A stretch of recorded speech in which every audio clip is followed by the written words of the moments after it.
This time last year, the modern Tea Party movement was just cranking up, and the Fox News channel was all over it. They had special Tea Party coverage across the country. They advertised Fox News Channel, see FNC, Fox News Channel Tax Day Tea Parties. You can see in this map here that they're called Fox News Channel Tax Day Tea Parties because all the big Fox News Channel personalities appeared at Tax Day Tea Party events. They were Fox News endorsed and promoted and in some cases hosted events. They didn't just cover the Tea Party protests, they ran ads for them. They used Fox News Channel staff production time and ad time on their air to promote the events. They ran Tea Party promotions. All across the country, Americans are making their voices heard.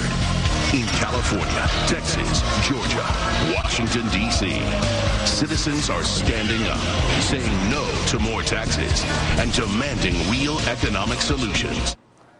Apparently, someone forgot to run all that by the boss. Here is international media mogul, founder and chairman of News Corp, and thereby the guy who owns Fox News, Rupert Murdoch, taking questions after an interview with Martin Kalb at the National Press Club yesterday.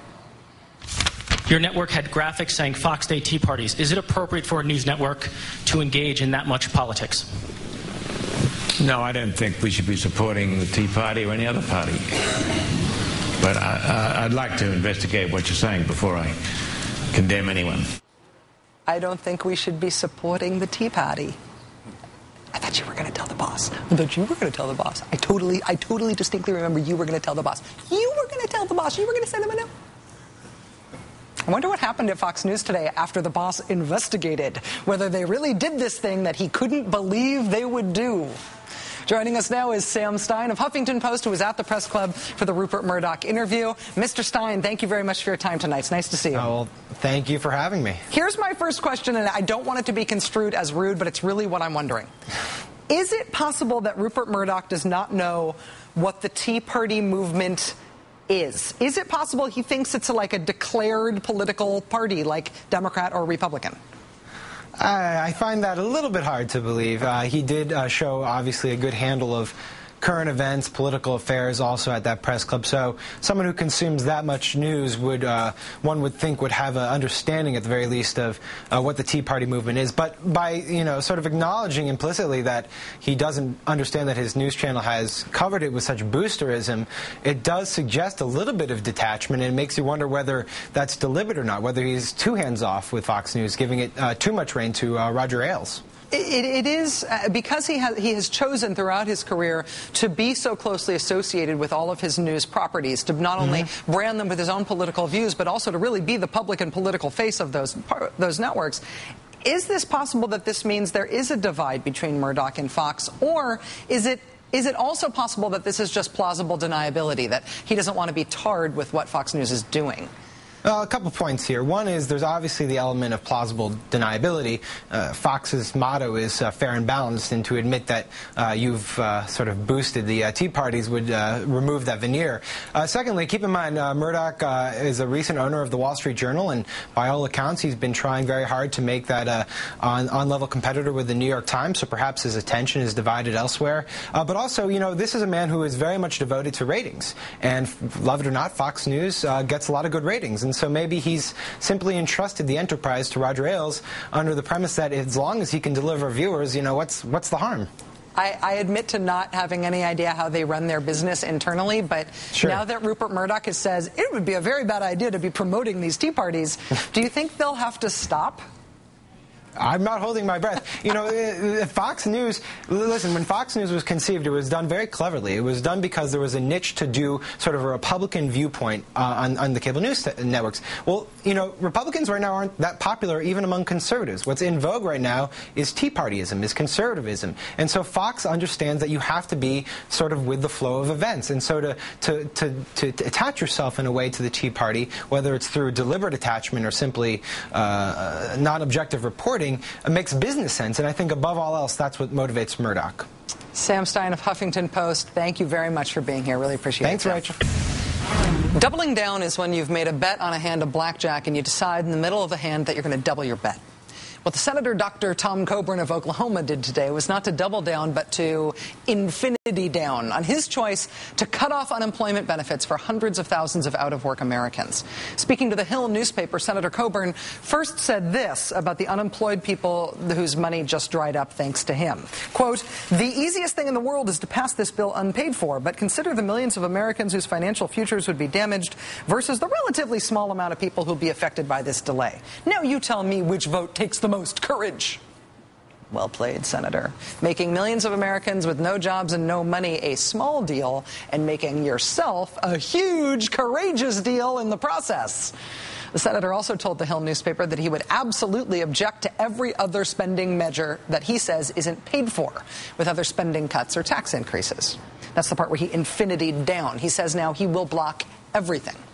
Now, as I was assembling some facts today to put this decision into context about the senator's voting record, his subsidized residence at C Street, his role as hush money negotiator between Senator John Ensign and Senator Ensign's mistress and all that, Senator Coburn said this to the Daily Caller website. He said, quote, "Look at Rachel Maddow.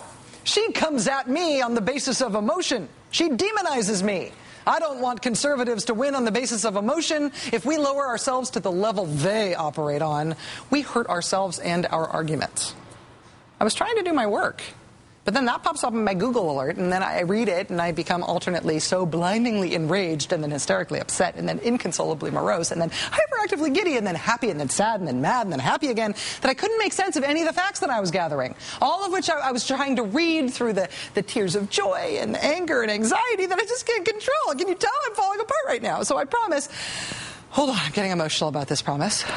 I promise that tomorrow I will gather myself and offer a full analysis of today's Tom Coburn news. I hope you will join us. If I can hold it together long enough, there is plenty of evidentiary fact to present, and I will do it if I can tomorrow night, right here. If you'll excuse me, I need a minute. So we're going to be right back. Okay? Okay.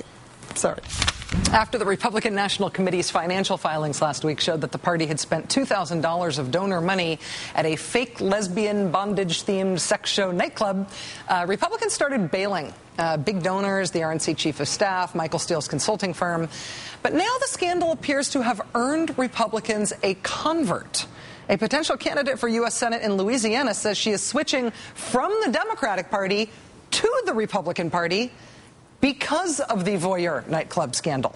She said, quote, "I cannot help but recognize that over time my libertarian values regarding both money and sex and the legal use of one for the other is now best espoused by the Republican Party." Here now to explain, our own Kent Jones. Hi, Kent. Hi, Rachel. You know, for the Republican Party to move forward, they're going to have to let some new people into the tent. Yeah, surely. But I wonder if the tent is ready for this. Republicans, please welcome to your party potential Senate candidate Stephanie Gregory Clifford, better known as Stormy Daniels, star of such adult films as The Witches of Brestwick and winner of the 2007 Golden G-String Award. Daniels is now planning a run against Republican Senator David Vitter, a.k.a. the hooker guy, who dismissively called Daniels' possible primary run a Republican sideshow and shameless antics. Stormy's response? "We are disappointed that Senator Vitter has shamelessly allowed the Washington and Baton Rouge Republican elite to violate Ronald Reagan's 11th commandment and attack a fellow Republican who is not, as of now, even a declared candidate in this race." Don't laugh. Stormy could turn out to be David Vitter's worst nightmare, a camera-ready Tea Partier who attacks him from the right. She added this: "Fellow Louisiana Tea Partiers and true conservatives will reject the Republican elite's attempt to ram down our throats closet liberals like David Vitter, and support a true conservative who is committed to fiscal responsibility, reforming the tax system, and yes, respecting women." The floor yields to the gentle lady from Louisiana. You know, the Vitter camp has been trying to blame this on Democrats, saying that she's like, she's a stunt. The Louisiana Democratic Party spokesman today said, "If the National Republican Senate Committee is uncomfortable with a Republican challenger who has a history of selling sex, I would suggest they reconsider standing by an incumbent with a history of paying for it." Oh,